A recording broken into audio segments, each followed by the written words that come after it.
মুহতারাম হাজিরিন, এ পর্যায়ে আপনাদের সামনে বিশেষ আকর্ষণীয় কবিতা আবৃত্তি নিয়ে আসছে মোসাম্মদ ফাতেমা। ফাতেমা, আপনাকে মঞ্চে সাজানোর জন্য অনুরোধ করছি। মঞ্চে আসছে ফাতেমা। সম্মানিত উপস্থিতি, এই কবিতা আবৃত্তির আগে আমি এক দুটো কথা আপনাদেরকে স্মরণ করে দিচ্ছি। আমি চেষ্টা করছি, বা আমাদের শিক্ষকরা সহ আমরা চেষ্টা করছি, তারবিয়াতুল উম্মাহর প্রত্যেকটা শিক্ষার্থীকে আরবি, বাংলা, অঙ্ক, ইংরেজি এগুলো বিষয়ে সর্বোচ্চ ধারণা দেওয়ার পরে আধুনিক যে বিষয়গুলো আছে এইগুলো বিষয়ে যেন তাদের ধারণা থাকে। এইখান থেকে একটা ছেলে বা মেয়ে যেন সর্বোচ্চ যোগ্যতা এবং ধারণা নিয়ে বের হতে পারে। তারই একটা অংশ হলো কবিতা আবৃত্তি। এই আবৃত্তি আপনি সব জায়গায় পাইবেন না। আবার এই আবৃত্তিটা আমরা দিয়েছি শিক্ষাগুরুর মর্যাদা। এই আবৃত্তিটা যার সম্পর্কে, তিনি হলেন এই ভারত উপমহাদেশ যিনি রাজা ছিলেন, বাদশাহ আলমগীর। সেই বাদশাহ আলমগীর তার সন্তানকে একজন হুজুরের কাছে পড়তে দেয়। সেই হুজুর যখন তার সন্তানকে দিয়ে, বাদশাহ আলমগীরের সন্তানকে দিয়ে কিছু সেবা যত্ন নেয়, এইটা বাদশাহ তাকে ব্যাপক উৎসাহ দেয়।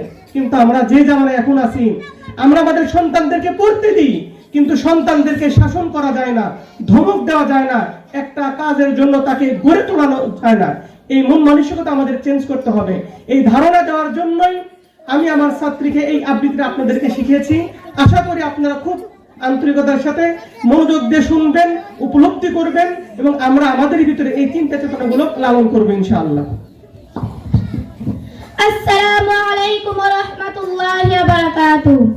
শিক্ষকের মর্যাদা, কাজী কাদের নওয়াজ। আবৃত্তি করছি মোসাম্মদ ফাতেমা খাতুন।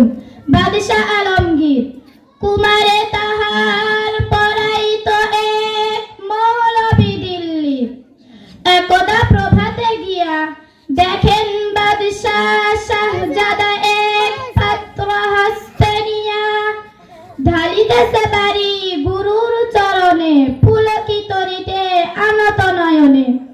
শিক্ষক শুধু নিজ হাত দিয়া নিজেরই পায়ের ধুলি ধুয়ে মুছে সব করিতেন সাফ সঞ্চারী আঙ্গুলি।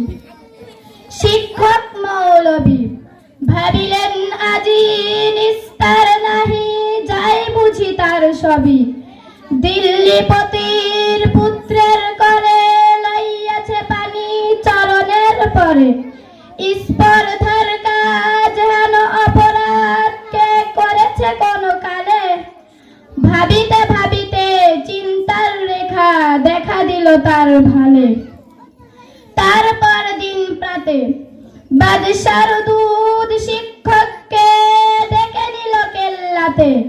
খাস কামরাতে যাবে শিক্ষককে ডাকি, বাদশা কহেন শুনুন জানাব তবে।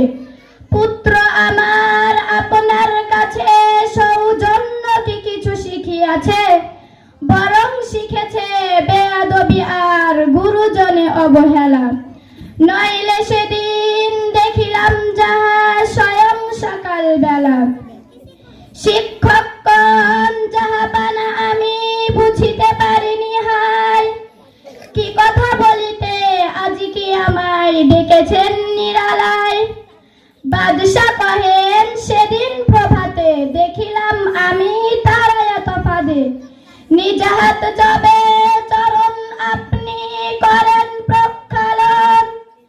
পুত্র আমার জল ঢালি শুধু ভিজাইছে চরণ। নিজ হাতখানি আপনার পায়ে বুলাইয়া সযত্নে ধুয়ে দিল না কো কেন সে চরণ, মরি ব্যথা পাই মনে। উচ্ছ্বাস ভরে শিক্ষক আজি দাঁড়ায় সগৌরবে।